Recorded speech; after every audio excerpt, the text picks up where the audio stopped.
Budget से पहले capital gain tax की चर्चा सबकी जुबान पर है। कोई इसे आसान बनाने की मांग कर रहा है तो कोई थ्रेशोल्ड लिमिट बढ़ाने की। लेकिन एक सवाल आपके मन में उठता होगा कि ये कैपिटल गेन टैक्स आया कहां से, कब शुरू हुआ, किस वित्त मंत्री ने इसमें क्या क्या बदलाव किए।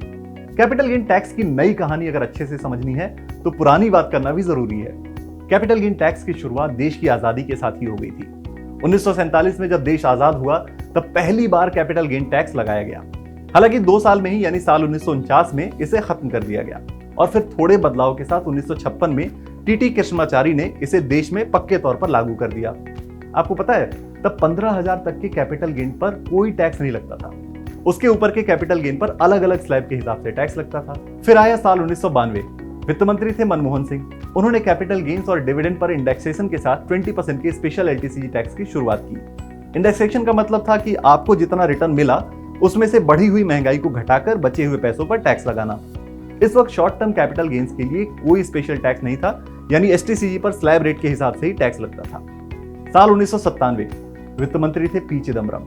उन्होंने शेयर होल्डर्स को मिलने वाले डिविडेंड पर टैक्स हटा दिया और डीडीटी यानी डिविडेंड डिस्ट्रीब्यूशन टैक्स को इंट्रोड्यूस किया। 1999 की बात करते हैं। वित्त मंत्री थे यशवंत सिन्हा।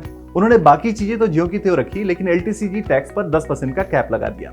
यानी अगर आप इंडेक्सेशन का फायदा लेना चाहते हैं तो आपको 20% का एलटीसीजी लगेगा और अगर आप इंडेक्सेशन का फायदा नहीं लेना चाहते हैं तो आप पर 10% का टैक्स लगेगा।